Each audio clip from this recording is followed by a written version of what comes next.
Who knows? We might keep it in. This is the 4th and 1 podcast. We'll turn down the music. Is that better there now, guys? There you go. Oh, my God. God. Boy. I was letting it in a little bit before we started. Pause. Before we got started. This is the 4th and 1 podcast coming to you live from Lancaster, Lidditz, and blah, blah, blah, Leola. I don't even know where I'm at. It's your boy, a.k.a. sitting next to, as always, not CFB3, Robert, and Captain Boring himself.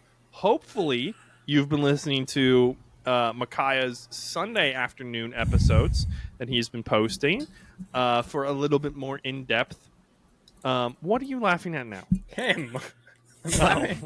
He's just treating the mic like a pig. I mean, he is basically a black lab. He's a black lab. I'm a yellow lab. Just white. And nice.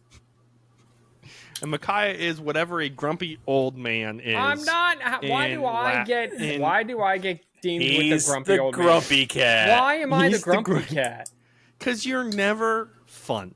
How am I never fun? Okay, that's because not true. You are fun sometimes. You're angry that I limited your outright betting picks, your money line picks to one score. I am so Robert happy. agrees. Robert agrees with me. Do you not? I'm so happy you brought that up. Yeah. For those of you keeping track, which is probably none of you, because also no one wants our money either. So these are the best 2 memes we've had in the 5 years that Micaiah and I, in the 3 years that Micaiah, Robert, and I have been doing this. These 2 segments of the show have been the best memes, best production that we've been able to come up with. First of all, no one wants our money. No one's taking our money. We are now up to what? $60? I don't even know. Yep. $60. 65? Right. Yeah. Okay. No one's won.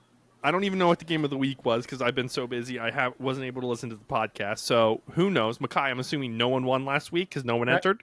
That is correct. Our dad did respond, but he was wrong. So okay, there you go. So shout out Darrell. The other thing Micaiah is mentioning is the fact that our parlay picks have not hit since week 1, possibly week 2. And he doesn't like that I took Penn State outright to beat UCLA. No. No, I didn't like it. Has nothing to do with this week. It has everything to do with the because this is like the 4th time you've done it. Yeah, Micaiah. And who hasn't?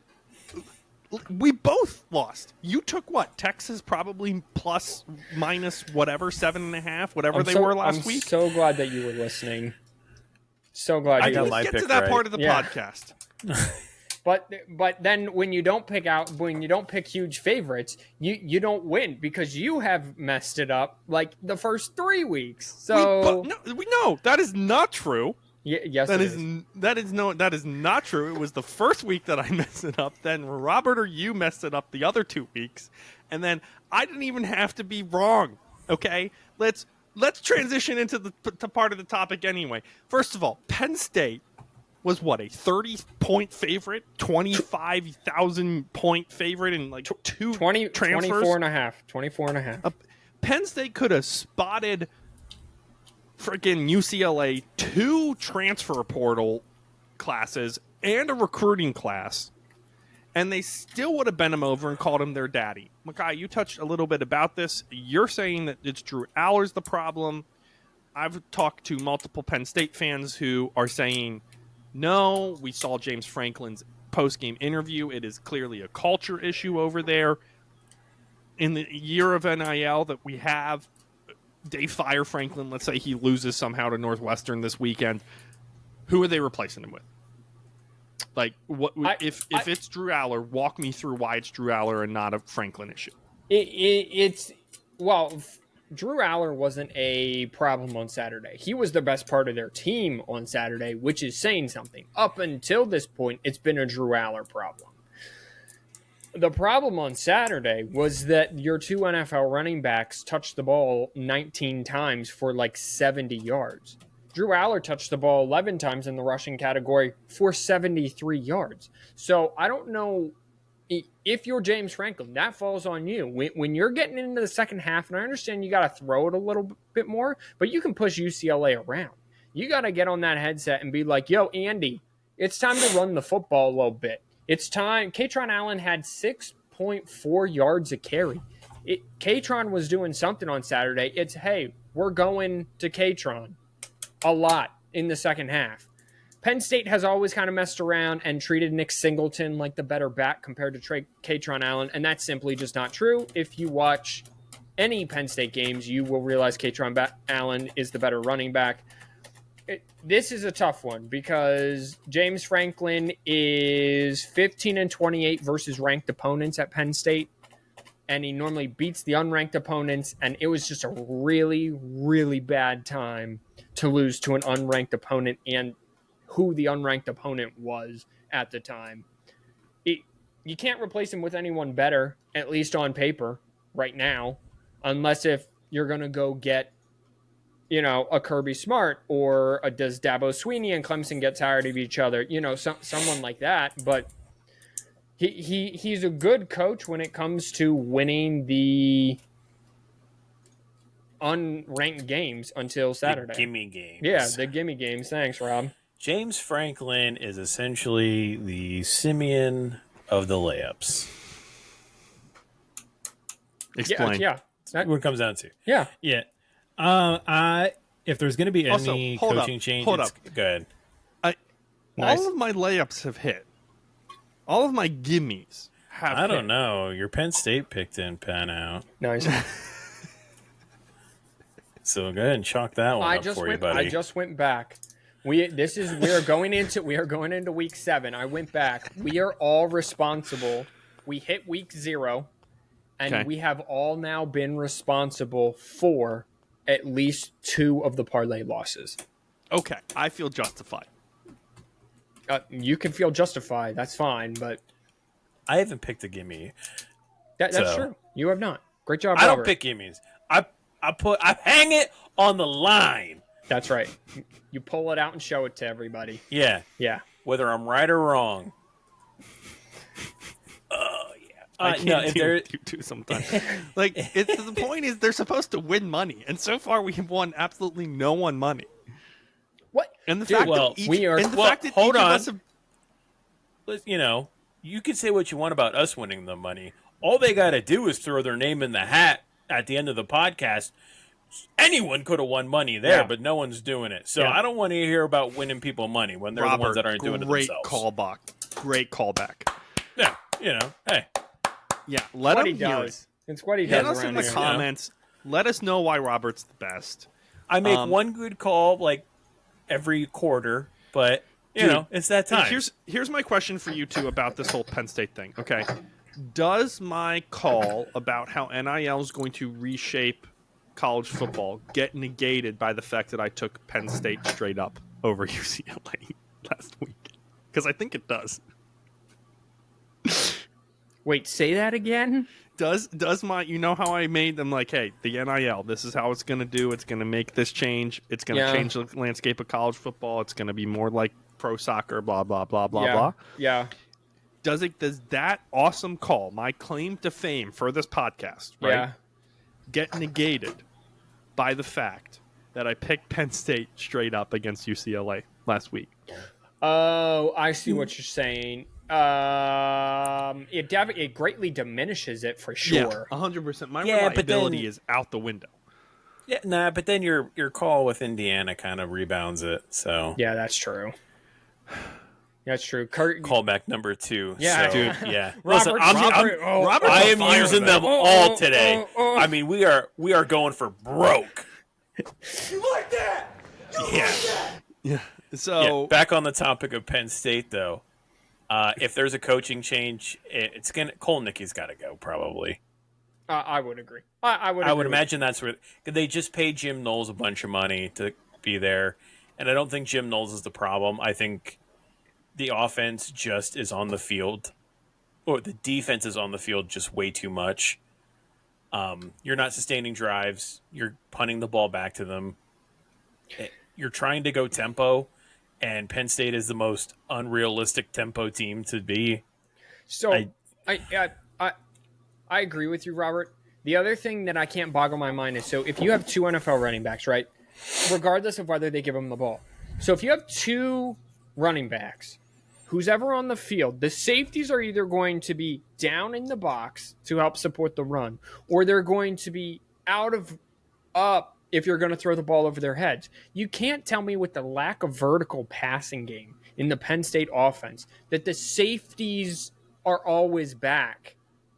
So why not take some deep shots? We talked about this with Bryce Underwood, where Bryce Underwood, like, eventually it's okay just to, if it's one-on-one coverage, throw it up to your big receivers, which Penn State does have.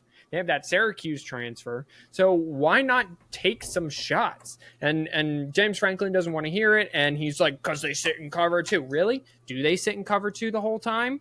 Because if they're sitting in cover two, then you need to run the football. So manage the game better, my dude. It's infuriating. Yeah. It's infuriating. Well, and it's kind of weird because it's weird seeing Penn State in this kind of scenario because last year they ran the ball a bunch and you had the threat of the two running backs and then you had the bailout of Tyler Warren. But, like, right now they're not even, like, a threat running the ball. Yeah. And then, I mean, they've started throwing the ball. Singleton has 10 catches for 89 in the season, and Allen's 6 for 25. But even then, like, you're not. What does their leading receiver have receiving? Kyron Hudson's 18 for 208. That's terrible. And then Pena, he's the one from Syracuse. Yeah. He's 18 for 197, and Luke Reynolds, the tight end, is 18 for 197.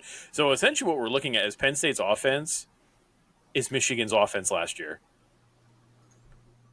Yeah, except the quarterback is able to throw the ball and should be throwing the ball more. Right. Penn State has the better version of a quarterback,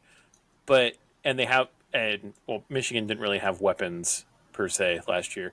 Penn State has weapons. They're just not utilizing them or using them, period. Who's their leading rusher? Katron Allen by about 140 yards and almost 10 less carries. All right. Well, at least they finally started to so what's his total yardage in terms of rushing? I'm sorry. 377 on the ground. Singleton's 239. Okay, so and then Drew's 147. So between the two, they've run for 500 some yards. I mean, Michigan at this point last year, going into week 7, had like a 700-yard running back, right? Like Mullings was almost 1,000-yard running back at this point in time. So, yeah, I don't know. This is a hard week because he's on Twitter now saying Northwestern. If they have 3 consecutive 3-and-outs, 2 consecutive 3-and-outs on offense on Saturday, it's going to be 110,000 fans just turning against that team instantly. I mean, Justice Haynes has touched the ball almost 50 more times. Justice Haynes has 85 carries for 654 yards. So he's Jordan Marshall 45 for 233. Yeah. So I mean, yeah, Michigan's that's also Michigan's MO. But. Yeah, it's Penn State's just not explosive running the ball, and they should be. That's what it comes down to. Michigan's leading receiver has more yards. Let's sit on that for a hot second. 309, not by much, but sit on that for a hot second. Yeah, that's oof. That it's a bad look in Happy Valley. It is. I believe they take on Northwestern at home. I'm trying to find the exact time of that game. I think it doesn't even matter. No one's going to watch it. They're favored by 22.5. It's 3:30. They're favored by 21.5. Obviously, take Northwestern plus take Penn points. State outright. Yeah. Yeah, go ahead, Simeon. On FS1. Do it. I haven't even made my pick yet. I'm We not dare touching you. Penn State. No, don't worry. We already made it for you. Am I cursed now to have to pick Penn State automatically outright for the rest of the year? Is that the deal? I'm just glad that was the pick that ultimately is leading to your downfall, because it should have been the most slam dunk pick. Yeah. It should have been. And it's turning into the worst pick I'm of like- your life. I'm You like- guys should be yelling at me for picking the under. I for needed Texas. also, when you told me your pick was an under, Micaiah, listen, let this not distract from the fact that I picked Penn State outright against UCLA, who, by the way, offense coordinator is a 12-year-old. So just remember that.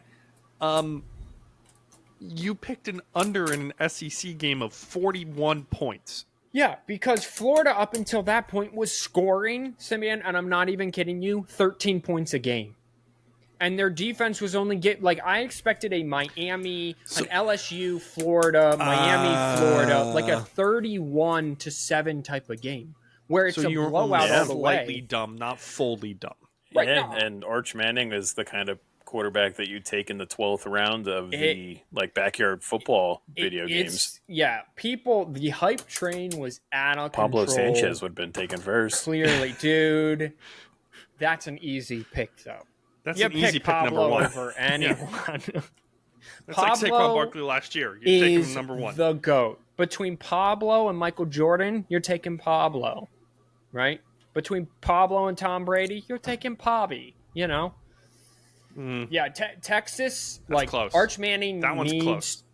needs to improve quickly or Texas is done. They're not done because they're in the SEC and their schedule.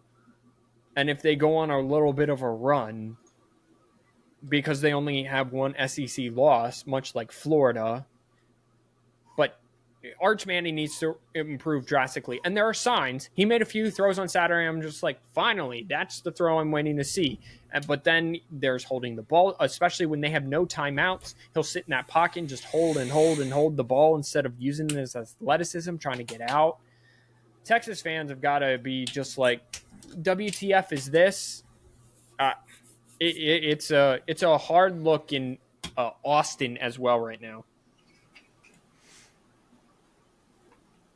You know it's bad when Texas and Penn State aren't ranked, but Iowa State is still ranked. They were the preseason 1 and 3, right? 1 and 2, wasn't 1 it? and 2, yeah, 1 and 2. How? yeah. Think about that. 1 and 2. They were 1 and 2 preseason.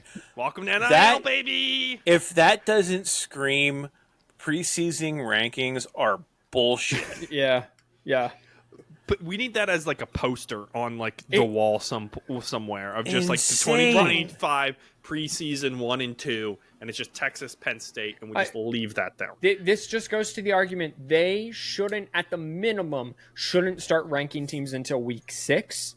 And they really shouldn't start ranking teams until the college football playoff comes out in the first week in November.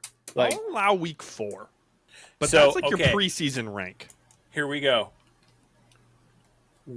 Who's more disappointing right now? Okay. Texas or Penn State? I love games.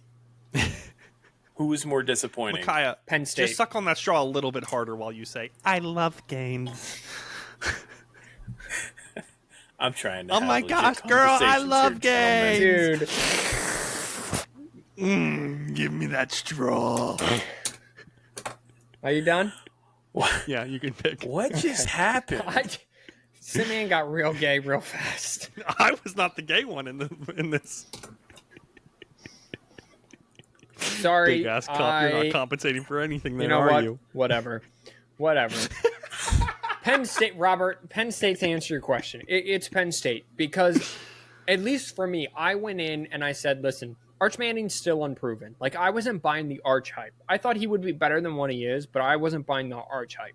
And I knew that they were replacing 4/5 of their offensive line, and their running back room did have returning starters, but behind 4/5 new starters, that's a hard thing to do. And then I know that last year they just weren't really explosive in the passing game, even with Quinn Ewers.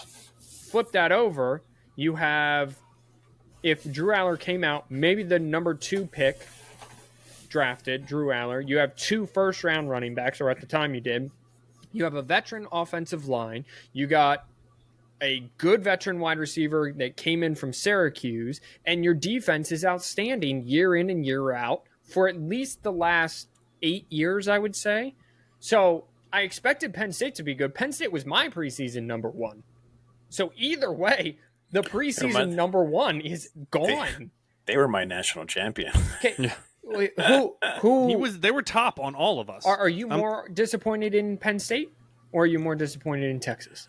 I would say I'm more disappointed in Penn State, just from where they were last year, and then compared to this year, and you're just like, it's not even close to the same team. I don't know if it was just the fact like you lose your tight end, and that was Tyler Warren that much of an impact for Penn State's offense? Well, I mean, last year there were points where I came on this podcast and said, if Penn State didn't have Tyler Warren on Saturday, specifically, I remember the USC game, they would have lost that game, right? Like he Notre was Dame, their offense. It was F. He's down there somewhere.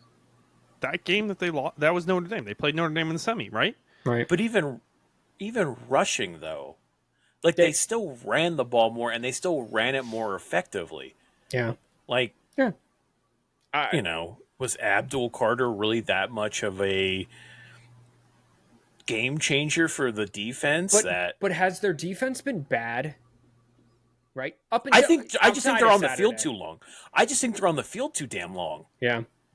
And I think that it's, I don't know, because UCLA scored pretty much at will for the first half. Yeah. The second half they grew a set of nuts and kind of figured out what they're doing. But I think that defense really thought that they were just going to get UCLA to roll over on Saturday, and that just didn't happen. They kind of got punched in the mouth because they didn't know what to do. Yeah, I mean, they were on the field the entire first quarter because of the onside kick. But then, outside, I think I looked on Saturday. UCLA had 2 drives of greater than 8 minutes that ended in touchdowns. It was a failure. It's a long time to be on there, man. And don't give me the travel. I'm done with that excuse. James Franklin gave that. I'm done with that excuse for everyone. I'm done with that. When East Coast teams go west and West Coast teams come east, guess what? I mean, you guys signed up for this. Micaiah, you have to remember, Oregon traveled east and beat up on Penn State. For sure. It's really when the East Coast teams go west that they can't figure it out, and they always lose. Oh, 100%. And I'm like, how? For whatever reason, if you go from east to west, that's why my expectation for Michigan, a little foreshadowing, is it will not surprise me when USC beats Michigan. It's a east to west thing. When the West comes to the East, it's like it's a normal game, but when East goes to West, it's like we've somewhere out east is still the football capability. Well, I got to find a team going, like Rutgers is going to Washington, and Washington's minus 10.5. Like, is that just an easy 10.5 then? I mean, it is Rutgers. Yeah, well, that's also true. To help out. It's a bad one. Yeah, to help out. Bad example. All right. To help, and you can't use the ACC either because that's Stanford and Cal. It's not like you're having great examples there. Well, they're both West Coast teams, but yeah, that's what I'm saying. Like it's not like it's apparently UCLA. I don't know. Also, the late night games probably are going to be a little bit better than like the afternoon games just because of time changes. So, yeah. Speaking of Michigan, they looked like a more complete team on Saturday. They do take on USC, who lost to Illinois. Illinois. Yep. Was it? Not on Saturday, 2 weeks ago. So I was going to say, I thought Illinois played Purdue. Yeah. So they are favored by 2.5. USC is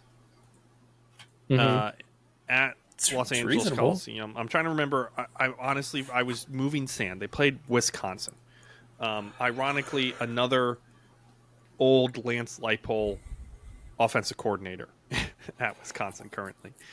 I don't know. I felt like Justin Haynes carried the ball well. I felt like he kind of covered for a lot. Michigan dropped the ball a lot. Is there a lot of jug machine practice happening this week? I don't know if at this point I think it's in their head. Samaj Morgan's a problem, definitely. Like he leads them in drop. Michigan leads the FBS in drops, 14 a 15 game now? 14 now, not 14 a game, but 14 total in the season. I think so. Bryce Underwood at halftime had 55 yards passing. Michigan had the lead. Right, Wisconsin outside of their first drive didn't do anything. Defense kind of really came together then. They basically played Iowa, which means you get a lead and you don't turn the ball over. But then they let Underwood rip it in the second half, and he finished with 207 yards passing. I think it's fine if you want to be a running football team. 100% I'm down with it. And we have to remember Underwood is still a freshman, and he's still learning and developing. I thought he did better with throwing some touch passes. It's been all fastballs up until this point. He threw like 4 of them. You're 5 yards away, and it's just a piss missile right at you, and it's like, oh, he dropped it, and I'm like, what? What do you want him to do? Yeah. But I do feel like when he threw the touch, he had 2 throws up the sideline to his receivers. They were dots. He had 1 layered throw to Marlon Klein over a linebacker. So when he puts touch, he is capable of doing it. I think it's just the experience. He needs the experience. Chip Lindsey, you just need to recognize when to go to him sooner. That's all. Like, they basically beat their head against a brick wall in the first half, went into the locker room and said, well, this isn't working. Let's change. Like, I feel like that should have come in the second quarter. Hey, let's try to open up the offense a little bit and then go back to Haynes. Yeah, I don't know if they were like, if when Sharon was gone and Biff was Biff was out like leading, I'll say in quotation marks because it's Biff. If he was just like, do what you want, figure it out, right? And like the offense did look better under Biff, but I don't know if that was just because Biff was saying, let the kid do his thing, or if and then Sharon comes back and Sharon's like, let's reel him back a little bit, let's see his game management, let's see kind of what he can do. I would encourage everyone, though, to go look at the comparison between Saturday's game and, like, Nebraska. Underwood only threw for like $115, right? Yeah. Like, they ran for 300. So I really think on Saturday at least, it was, let's get the running game going. And Haynes had that one breakaway run, like, second play of the game. So you're like, okay, well, then let's just keep feet. And at some point, and then they had some drops in the first half. Second half, they really didn't have they didn't have the drops, but they went to their 2 big wide receivers on the outside, Marsh and McCulley. Yeah, I think it's just I don't feel like Moore is putting restrictions on Underwood. I just feel like they're just not recognizing and going to him sooner. Because he did have 270 yards passing. He's the first quarterback to do that since like 2023, right? I mean, no one did it last year, but yeah, whole 2 years. That's a long time. It's a long time for Michigan. Come on. When you go through what the hell that we went through last year with Davis, Godspeed Davis. You did your job. You did what you needed to do. You beat Ohio State. You beat Alabama. But man, he's going to make it a great coach someday. I just know. I hope it does. If he wants to go into coaching, I hope that he does, and he's very successful. He's going to get a statue somewhere on the campus of Michigan. Absolutely. And it's not going to be for throwing. No, that is for sure. That is for sure. It will not be him in a throwing position. It will be in a handoff position. Yes. Texas Tech. I was looking over the standings a little bit. First of all, James Madison up there, Old Dominion. Virginia playing really great, besides Tech, playing really great football this year. Shout out to the state of Virginia, or Commonwealth of Virginia, actually, our neighbors to the south, kind of. Also, way too many SEC teams ranked, but to be fair, most of them do have only 1 loss. Texas A&M, sneaky fifth. Sneaky ranked 5th there. But the big one last year was the Big 12, right? That was like, it came down to like 2 weeks to go. There was like 15 different ways it could go because people had to lose and someone had to get an arm chopped off and someone had to do something else. It was like a whole thing. Texas Tech and BYU are both 5-0. Texas Tech looking really good through 5 games. Micaiah, is this theirs to lose? I think so at this point. I don't really think through the history of Texas Tech that you look at them as a defensive program, but this year they are big up front, and on defense they are very sound. Houston was rolling. Yes, they were in terms of players. They may have looked overmatched, but Houston was rolling 4-0, and they just tossed Houston around on Saturday like a rag doll. So Texas Tech, I think it's a race kind of who faces Texas Tech in the Big 12, barring any meltdown there for the Red Raiders in Lubbock. Yeah, I mean, they got the number 1 offense and the number 4 defense in the country. So Those are good numbers, and it's not like they haven't played scraps. I mean, yes, they played Kent State and Arkansas Pine Bluff, but they've played. I mean, they're playing good ball. The transfer portal has been very good to them. Listen, they're proven why spending money will make you money sometimes. If you pay them, they will come. But I also would like to say that I think they took 10 months and they planned everything and they scouted players and all of that. So they didn't just take players. They wanted certain players to fit the system. They did their research. Yeah. They when Michigan State had Ken Walker, when they got him through the transfer portal and everything, you could that was a one and done, right? And it's shown. The way that Texas Tech has kind of molded this is it kind of makes it interesting to see how they're going to be, not to look forward to next year, but how they're going to be next year if they keep that type of model.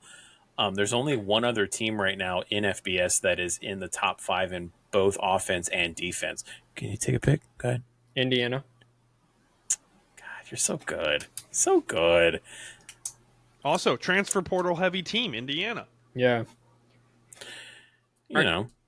I think Texas Tech is using this. I'm hoping that it works out to jumpstart the program. Like get into this NIL transfer portal era, and then start bringing up kind of the recruits. Because recruiting, they're always going to have recruits in the state that they are in, right? Yeah. In the region of the country they are in. Yeah, I think it's definitely interesting. Also, that they're 4 in the nation in defense on a team that culturally has never been a defensive team. That's what I'm saying. So, yeah. Makai, your point is there. Did you guys see their logo? They're trying to just be Utah, but further south. Their new logo that they're releasing. Yeah, it's giving me 80 vibes, and I guess what's old is new again. So it's not horrible. Go look that up. I'm not going to show it to people if they want to see it. They can Google it. They need their old logo is what they need. What's their old logo, Robert? Are you pulling that up? Yeah, I'll shoot it to you. Once I figure out where I'm at. Once he figures out where he's at, great podcasting, guys. This is what we do. Let's talk about Vandy. Makai, you say it's a nice story. They still have something there. I mean, yeah, it was nice that Bama won. I felt like if Vandy had actually beaten Alabama, we would be going, okay, so what's going on in Tuscaloosa? But the underdog story, everyone loves Vandy still, and it's not like they're completely out of it. They're out of it. Don't get me wrong. They're not going to come. We're not going to see them in the SEC championship game. But I feel like everyone's writing Vandy off, and they still have a lot of season left. No, I'm not writing Vandy off, but I think it was is Vandy. Can Vandy do it? Can Vandy be a serious team? Here's what they have to compete with Vandy. Number 11 LSU, number 14 Missouri, Texas, Auburn, Kentucky. Okay, granted those 3 games, 2 games, Auburn and Kentucky, and then at Tennessee. So their over-under at the start of the season was 4.5 total wins. They're at 5. Congratulations. They made a bunch of people, including Pat McAfee, money. I am happy for you. But again, like you said, I thought that there was a overreaction, and I guess they only have one conference loss, so it's not a total overreaction, that Vandy could be in the SEC title game, and I just don't think that they got the horses to run with the secretariats at the top. I agree. I think they'll definitely make another bowl game and they'll win, and it'll be a good story, and they'll transfer in a quarterback or whatever. As SEC Shorts calls it, the baby boy Diego did a really good job building that program. Who uses Bing as their search engine? That's what I want to know. Dude, listen, it was on Google, and then I was on Google, but for whatever reason... Makai, can you pull that up and share it? My computer's being weird. Yeah. This is a Texas Tech thing. I gotta get a new computer. Robert, were you impressed with Alabama's win? Like, are you seeing now what you need to see out of Alabama to be an SEC champion team? Yeah, I mean, their past 2 weeks, they've shown up, they've handled their business, you know. Just keep talking. You're fine. Oh, I was like, whoa, where'd you go? They've done what they needed to do. Offensively, they've been able to take care of Ty Simpson. They've just gone on what they needed to do. They've done what they what they didn't do last year, and that was win, obviously. But and as an SEC champion, I think they need. I mean, they're undefeated in the SEC, so they just have to not fall asleep at the wheel. It's kind of theirs to lose, really. Georgia has to play Ole Miss, so that'll eliminate one of them. They need to find a little bit of a running game, for sure, I think. Yeah. But Jam Miller coming back. I wonder what happened to the running back from last year. Jam Miller coming back from injury. He'll help that out because he did have like 136 yards on Saturday. So yeah. Notre Dame did play after being off for like 2 weeks last week. Kind of continuing on with the recap here. Who did they play? Was it anyone we cared about? They played Boise State, and they played with their food. I just wanted to comment that, Robert, me and you had an argument that a 2-loss Notre Dame team or a 2-loss Penn State team or a 2-loss Indiana team, right? Well, you take now one team out of the equation because both of Notre Dame's losses are better than one of Penn State's loss. Yeah. So I think that definitely helps. And if you're Notre Dame, you go 10-2. I really think you're in. At 10-2, I think there will be enough chaos ahead of you that you'll just be able to get in. Yeah. Luckily for Notre Dame this year, everyone is falling apart. They were blessed with the fact that they got their losses out early, and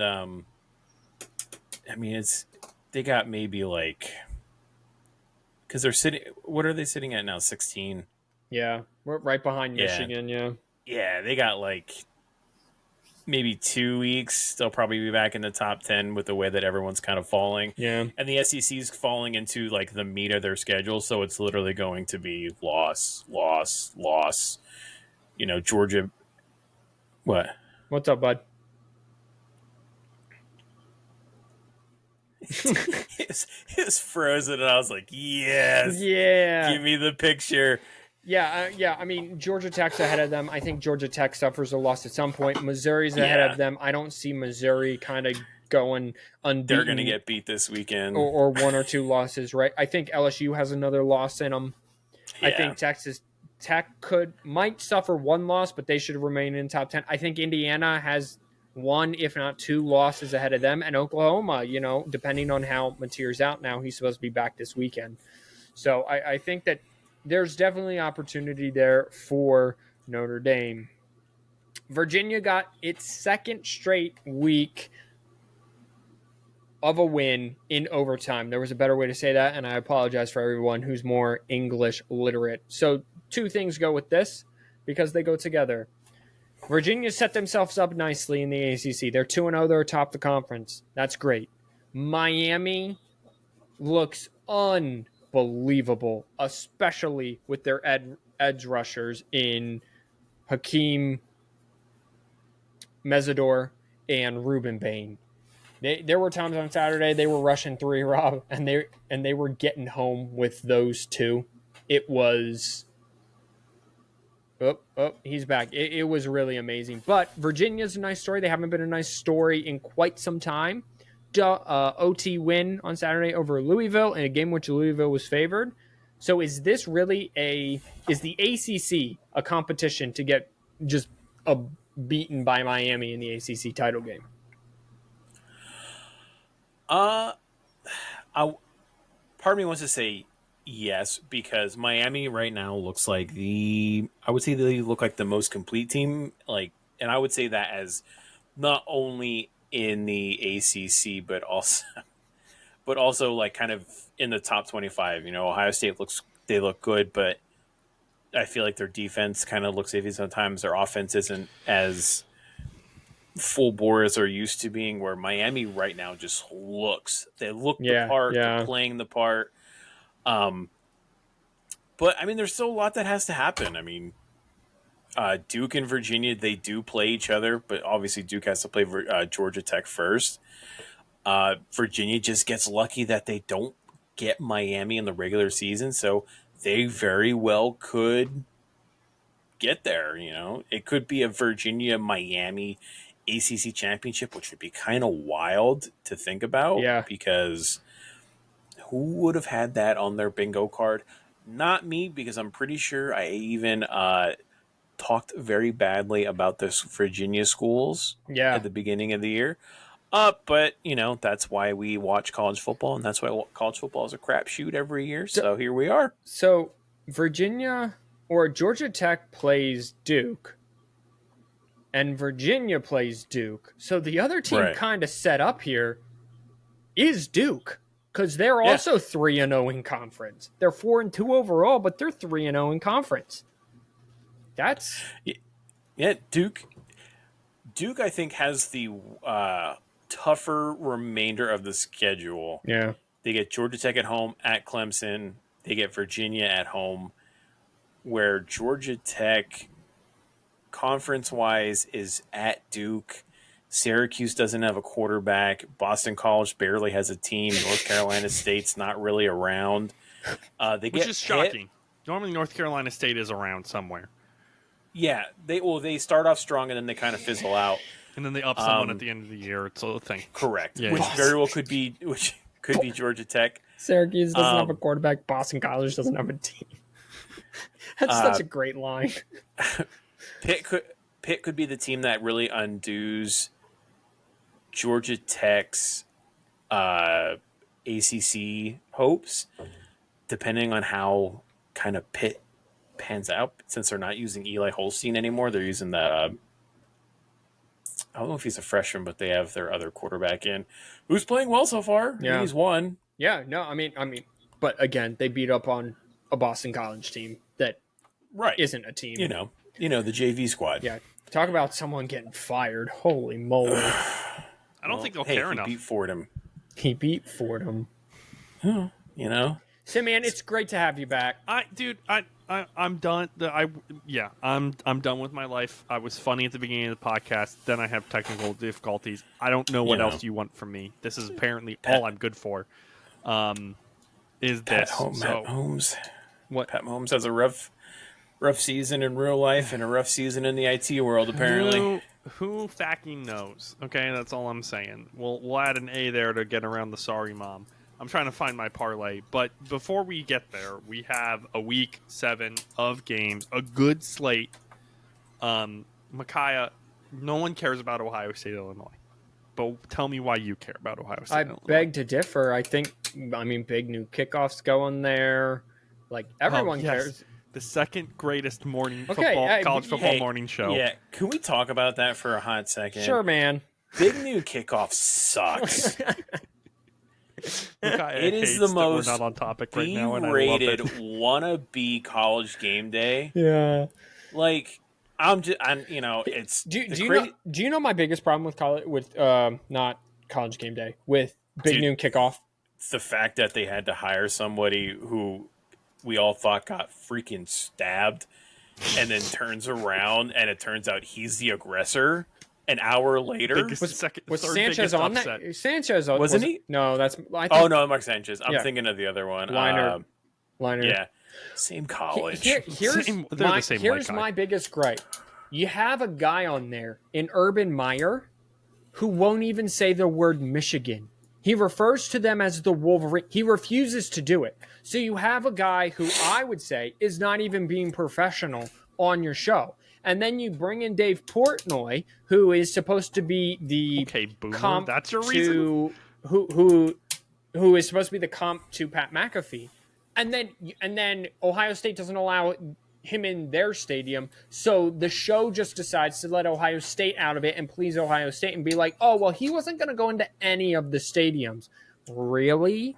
Yeah, it's ridiculous. They Gus don't take Johnson themselves seriously. Yeah. Gus Johnson and just Joel Klatt just boring. need to call the game and stop. Oh my goodness! Like, I would be glad if those two would not do Big Ten games anymore, because Gus Johnson is just too over the top, over the dumbest stuff. yes, My favorite is Yes. he'll get distracted and then be like, "Oh, and that's a first down." I'm like, Gus, that was or like he'll be like, "Oh, it's a throw down field for 5 yards." Like, yeah, he'll get Like, all excited for super pumped. yeah. and it's a Super first pumped. down. And I'm like, dude, I don't know if I can do 3 more Listen, quarters of I this. get- like, I will mute this before anything. Troy Aikman and Joe Buck are trying to look young, and they're annoying now too. Listen, broadcasting has kind of gone downhill a little bit, except for Kirk Herbstreit and Al Michaels on Thursday night. Brought to you by Amazon, sponsored Except by when Kirk, AWS. when Except- Kirk Yeah. blatantly misses a Face face mask. mask. Yeah.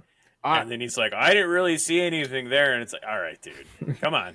Listen, they're all human. I'm still trying to pick this. So, Makai, tell me why Ohio State Illinois matters. Sorry, I know Robert got us off topic. Sorry about that. I was okay with that one because I don't like Big Noon Kickoff either. No, it's people should care about it because it's ranked unranked, okay? And it's the number 1 team in the nation going to number 17 Illinois, and Ohio State. Now we can look back at their schedule and say, have they really been tested? Because the answer, we thought Texas was going to be a great team. Wrong. Washington had this high-powered offense. Well, they didn't against Ohio State. So is their defense that good? Which I am choosing to believe that at this point in time until proven otherwise. And Illinois can put up points. That's the one thing Illinois has done, except for Indiana, all season long. So is Illinois as bad as the Indiana game? Is Illinois as good as their best game they played this season? We'll find out on Saturday. But it's a test for the number 1 team in the nation. It's finally I wouldn't say finally, because again, they did go out to Washington. But it is a big-time ranked-unranked violence. So yeah, we should talk about it. 14.5-point favorites. Again, it's going to a ranked opponent. I'll allow it. It's Champaign. They get cray over there. It's on the road, right? You sleepwalk into any environment. What's up? If Ohio State beats Illinois, beats Penn State, Yeah. and beats Michigan, I am fully convinced that Ohio State is going to have the worst strength of schedule for the number 1 team in the country. They will not have one ranked opponent on their schedule. Oh, at the end of the year. Well, is at it the end of the year. Right, Michigan's 15 right now. Oh, so you anticipate Michigan being outside the top 25? Michigan loses one more game, Which they lose to USC. they Saturday. lose one. So they end up with 3 losses. Yeah. And if that loss comes, they beat Michigan at the end of the year, probably kicks them out of the top 25. Yeah, sure. Just depending on how the schedule goes. Yeah. They beat Illinois, who's 17. That probably kicks them at 25-ish. They maybe lose one more. The walking corpse of Penn State at this point, they get another loss. That kicks them even further back. Is he gone? Is it? You were both just staring at me. I wasn't too sure what was going on. You're just so pretty, Robert. At what point we did know it why kick Makai out? is staring at you. That's all I'm saying. Yeah. What point did it kick out? No, Because you're good. So Listen. I think in these recordings, it just Okay. keeps recording Yeah, even you'll- if it's it'll be frozen Wordbird. for us. Yeah, Wordbird. Yeah. Wordbird. Texas very well could not get back into the top 25.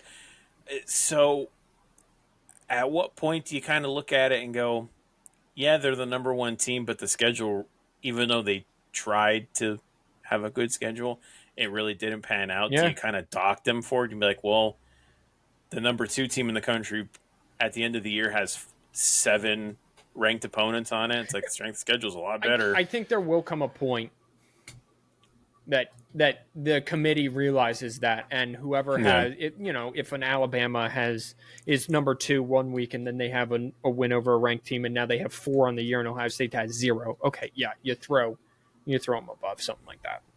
Yeah. All right. Yeah. I think the Illinois Ohio State game, I think it's going to be close probably for 3/4 of it, and I think Ohio State just kind of pulls away.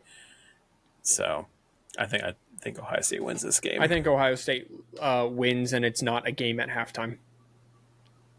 Cool. I agree with both of you. Alabama, Missouri. Missouri has been on a hot streak. Strongest wins against a 42-31 win against Kansas and a 29-20 win against South Carolina. They blew out the team you always blow out. They're on your schedule to blow them out. It's UMass last week. They're now the noon game at ADC. They're 5-0 overall. They're 1-0 in the conference. They're taking on an Alabama team who also now looks good. This is a good game, especially because I looked this up. Top 10 team in points for, and top 10 team in rushing yards. So, and they're tied for 16th in points against in the nation. So, quiet. Has Missouri been quiet? Too quiet? Are we expecting an upset here? They've been. I don't expect an upset, but I expect a lot of points. I think Missouri's kind of been flying under the radar a little bit, and Alabama's had 2 now tough games they've had to get up for. So can they kind of get up for a 3rd in a row on the road? And it should be, I think it's an 11 a.m. kick too. So it's like a sleepy time to get a kickoff going. So yeah, but Missouri, they are 4th in total yards on the season. Rushing, again, you said that they were top 10. They are 3rd on the season in rushing yards. In passing yards, that's where they struggle. But Bo Perbula has been a nice breath of fresh air to this team in Columbia, Missouri. So I expect a lot of points on Saturday. However, I do expect Alabama and Ty Simpson, who has that offense rolling, and Jam Miller back to keep things rolling. Do you think Penn State wishes they didn't let Bo win and Drew Aller went to the Probably not, because it doesn't change their play calling at all. It's fair. Robert, what do you think about this game? I am going to be the guy to make the wrong call here, and I'm going to say that Missouri keeps their streak alive at home. It's not by a lot. Yeah. And the reason I'm saying this is just because Alabama is really bad at tackling. Yeah, they're that not has great. been the Achilles heel of Alabama all year. I think Missouri kind of looks at the tape, figures it out. I think they're going to use Bo's legs a little more. It's going to be a huge test for Missouri. Obviously, their toughest game was against South Carolina, who they only beat by 9. But they got the running back isn't bad. Hardy, I think he has like 700 yards rushing so far this year. 730, yes, sir. So they're going to I think they keep that in mind, and they just try and keep the game as close as they can for as long as they can, and just try and stick around and hope that Alabama makes that mistake. I think Alabama makes a mistake, and I think Missouri sneaks this one out. Like I said, I'll make the wrong call. I don't hate this, Robert. This betting line opened at 5.5. It's now 2.5 for the Tide as a favorite. Wow. I don't hate this, especially because it's at home for Missouri. It's going to be a fun one to watch. I'm not going to pick it because of how close it's going to be. I really want Missouri just for the SEC Shorts Darth Missouri timeline to continue on a tear. And Missouri's kind of like the SEC Penn State. They're just kind of always there, and I need them to get over the hump, and Bo is supposed to be that player to get them over the hump. So I would like, we all want Alabama's downfall too. So there is that aspect of everything. Indiana, Oregon. I'm trying to find where this game is. It's a 3:30 on CBS. I found it. It's the CBS game. Oregon's favored by 7.5. Indiana has to travel out to Oregon, to Eugene. Tough environment. Good looking offense so far, but this is their real first test for Indiana. It was Illinois a test? I'll leave that up to you guys. What are you guys expecting for this game? Makai, we'll start with you. I think Dan Lanning is the best motivator in college football right now. I think this Oregon team is focused. I'm expecting Oregon to win, but I'm more curious to see how Indiana matches up with Oregon in the trenches, because that was their one downfall last season. They beat up on lesser opponents last season, except when they ran into Ohio State, and then Ohio State pushed them around. And then they beat up on everyone else until they ran into Michigan, who had 2 NFL draft picks, and Michigan lost, but kind of Robert even came in and was like, hey, Michigan kind of was being pushed around by everyone and wasn't pushed around by Indiana, right? And then they ran into Notre Dame, and Notre Dame pushed them around, and it wasn't even really that close as the score indicated. So I'm very curious to see if Indiana has made upgrades. I think Oregon's going to be ready to go. I think Lanning's going to be absolutely a psycho when he motivates his team on Saturday. And for that reason and that reason alone, I like the Ducks in Eugene.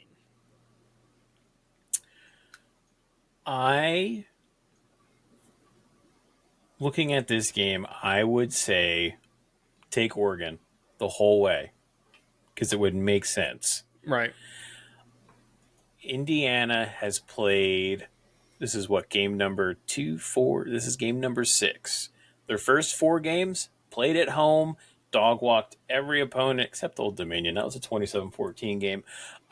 Pretty much dog walked all their opponents. Then they go on the road for the first time and they play Iowa. And they squeak by Fernando Mendoza. He's the whole way down the field when he goes, and they win that game. Now they get at Oregon, to Eugene, East Coast, Midwest, going to the West Coast. I have a bad feeling that Indiana and Fernando Mendoza just beats down Oregon for whatever reason. But I'm going to go Oregon. I think Dante Moore keeps it going. But I think this turns into actually a shootout. Yeah, I could see that. They also they were on a bye last week, so this is their first. They both were on a bye last week. Yeah, this is their first game after a bye, so I think that also just favors both Oregon. teams have 2 weeks to prepare. We don't know what we're going to see on Indiana, who likes to be scrappy. Robert, I agree with you. I think this is going to be a shootout down the. Really liking what Dante Moore. He's shot up. He's shooting up draft boards. Whatever Dan Lanning does to these quarterbacks just makes them super draftable. I think what's going to happen, this is my bet that's going to go wrong, so you guys can hold this. I think Indiana's going to probe, find the weakness in the Oregon defense, wherever it is. Great defense, always great defense, and then just exploit. And where I think it's going to be is somewhere in their secondary. Because if you look at Mendoza's lines and then you look at who he's throwing it to, a wide receiver with 400 yards in a pro-style offense right now, yeah, that's kind of crazy. So my guess is they're going to be throwing the ball a lot, and I wouldn't be surprised. You only need 2 big plays against Oregon to stay inside of it. I'm going to take Indiana minus the points, but it's an Oregon win, I think, out there in Eugene. A game where every flip-flopped. I think if you saw this next game, last year on the schedule, you'd be like, Texas is going to be ranked. in the top 10, and Oklahoma's going to be unranked. And then Oklahoma went and got who I am calling Johnny Mateer. Who is he still out? Well, there's a chance he plays. There's a chance he plays. Yeah. The man himself. This is the Red River Rivalry in Red River Rivalry in Bowes, Texas, where Texas is favored 1.5. Give me Oklahoma, both outright and plus the points. Oh, no, you're right. Texas is favored. Texas is favored right now. Yeah. So give me Oklahoma to win this game, 3:30 on ABC. I just don't see.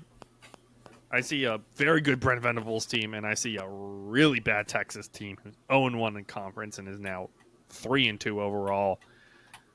Robert, are you expecting anything out of Texas here? Well, it's the Red River Rivalry, as we've been talking.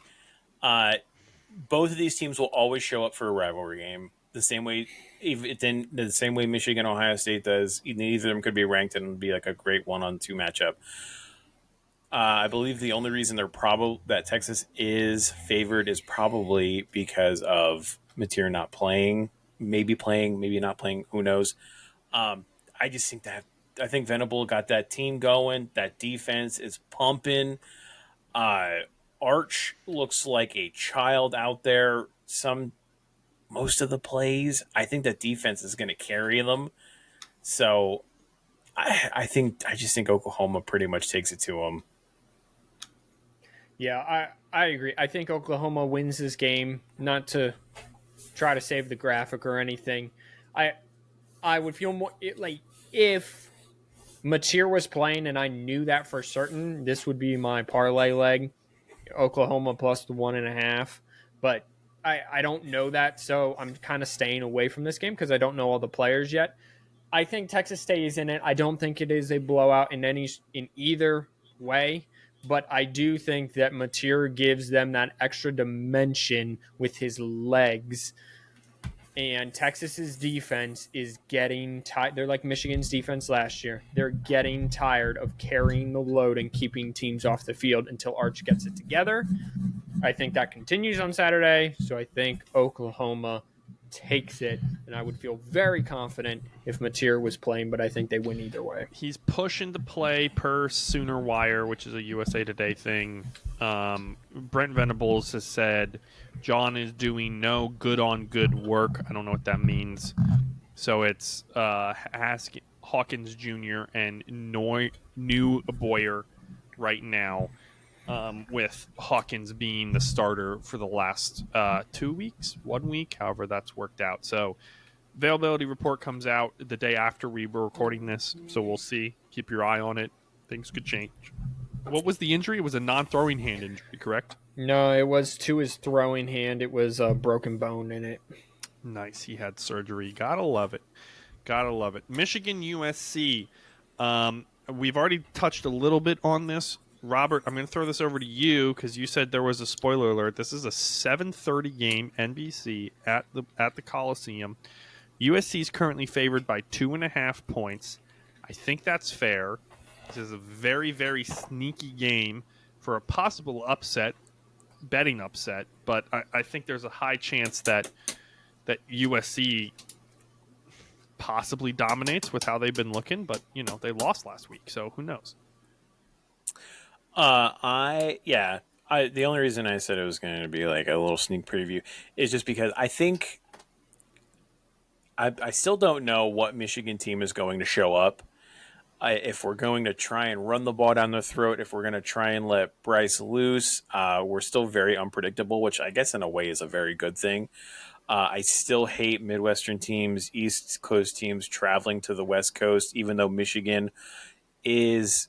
I think they're leaving tomorrow or Thursday. They're going to be practicing with old Jimbo at the Chargers Stadium, so that kind of gets them more acclimated.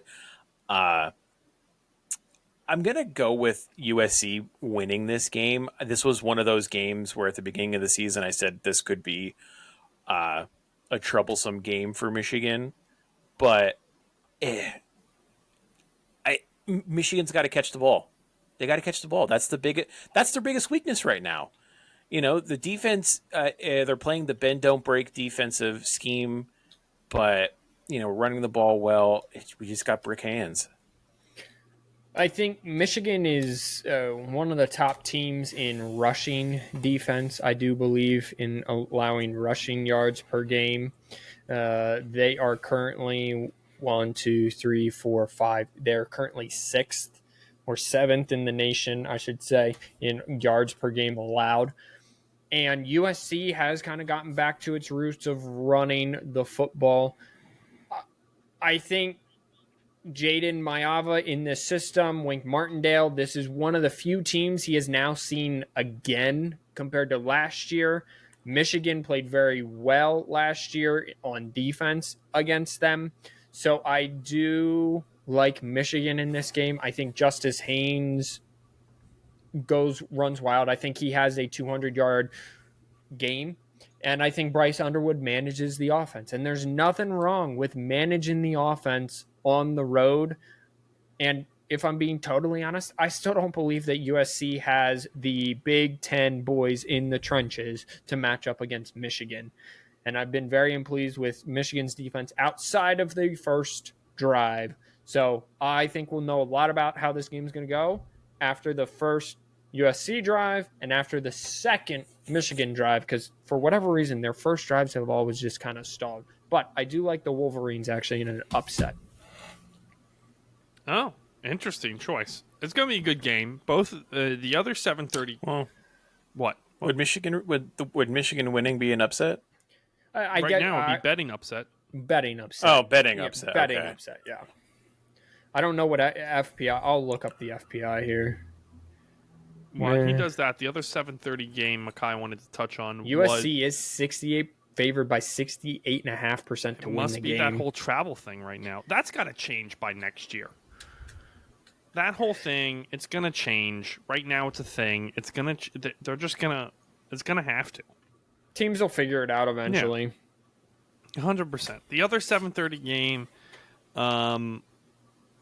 it's on Fox.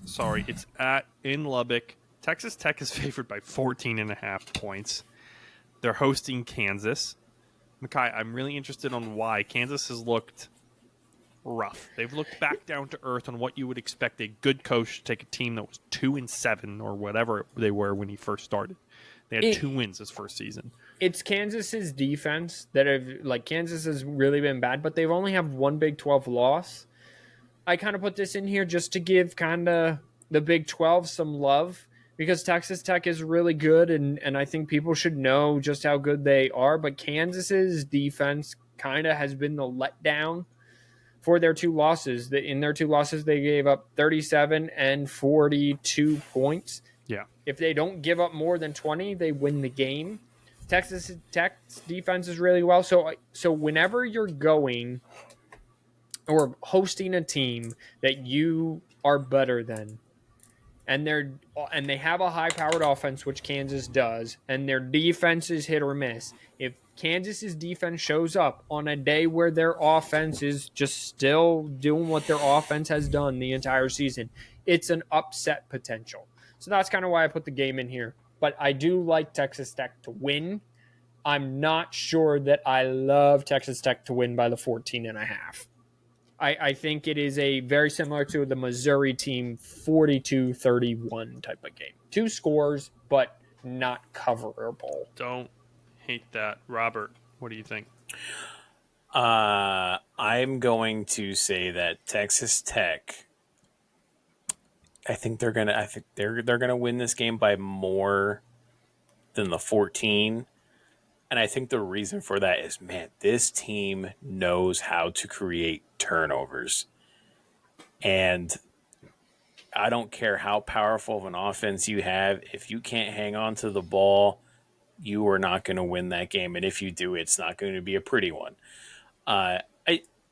Texas Tech just looks good, dude. That defense looks solid. Everyone was all big on the Texas Tech Houston game, and Texas Tech took care of business, took the ball away from them, took their lunch money, their girlfriends, and their NIL.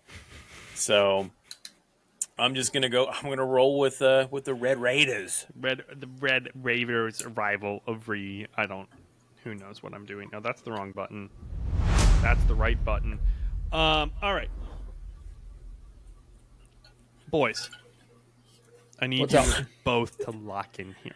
Okay. All right, go ahead and give us your layup so we can keep going here. Need you. I will follow the rules that you have stated out in front of me, and I picked a team outright who is favored by 7.5 or less. That will be the Okay. rule. Okay. Great. Love Okay. that. It's Nebraska. No idea who they're playing. No. Do you want me to pick someone else? I'll take a riskier chance No, if you want go me for to. it. Go for it. Go for Okay, it. You're I good. have a second one if you want me to. Nope. Okay. Go ahead. So I'm taking Nebraska, money line, straight up, because, again, I am trying to not be the death of this parlay.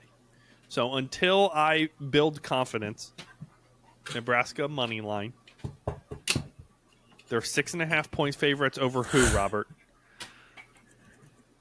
Maryland. Maryland. Which On would the also road. be a good pick, but, we're playing it safe. You want to know what my pick was? What? Maryland plus 6.5. That's what my pick was. Dude, Malik Washington, I think, is going to give Nebraska issues. Yeah, he's a baller. Or is that? Or, Yeah, I think. Is that going to be Oh, your you pick? froze for me, so I don't know what you're saying. Because he's frozen. Well, Say what's Frozen. Oh, There he is. He's Now back. he's I'm back. He's back. Yeah. At least he's back so we can hear him now. Yes, true that. True that. I just, I would, well, I want to change that because there's no way that, obviously, that can work. I mean, yeah, Nebraska could win by less than 6.5 points. Yeah, but what's the likelihood of that happening? Not great. Watch them do that, by the way. Watch them win by 3.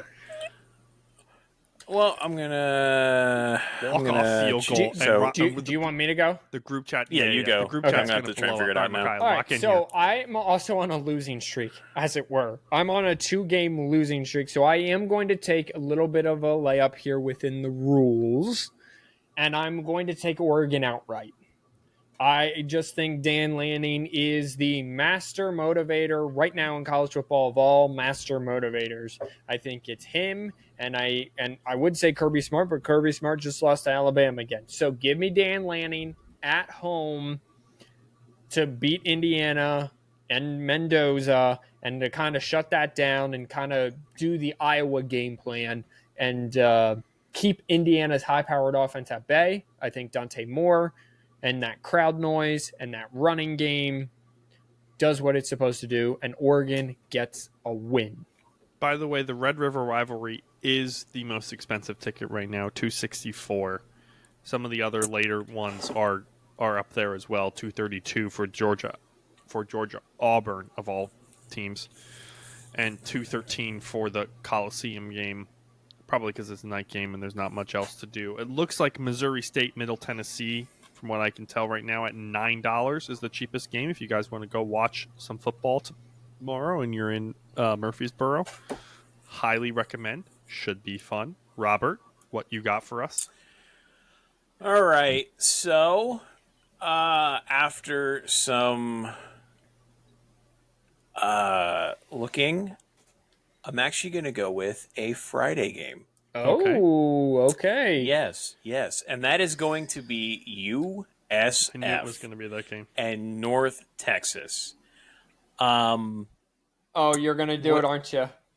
I am going to go over Yeah. 68.5. Yeah, buddy. That's insane. I don't know why I like it so much. I think I've Both broken the teams are Kool-Aids. putting up gaggles of points.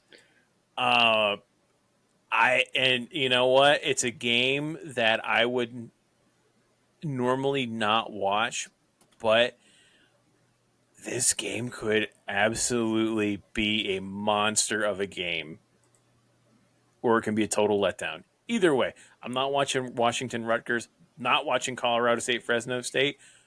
Tune me in for the Bulls and the Men Gren. Love that. those Love that. those Falcons Yes. up there. And the main reason for that is I'm going to have to give a shout out to Heather, because if I don't, she may or may not kill me. So Hey, shout out Heather. Thanks for listening to the podcast. Yeah. If you've made it an hour and 15 minutes into this, appreciate you, girly.